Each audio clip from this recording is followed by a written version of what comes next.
हिंदुस्तानी तेज गेंदबाज मोहम्मद सिराज ने आज तेलंगाना के वज़ीर आला रेवंत रेड्डी से मुलाकात की और उन्हें टीम इंडिया की जर्सी पेश की। वीडियो में कांग्रेस लीडर मोहम्मद अजहरुद्दीन भी नज़र आ रहे हैं।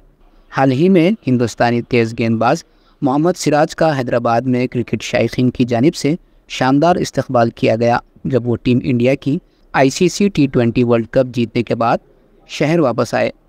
तेज़ गेंदबाज मोहम्मद सिराज को BCCI से 125 करोड़ रुपए के इनाम का हिस्सा मिलेगा।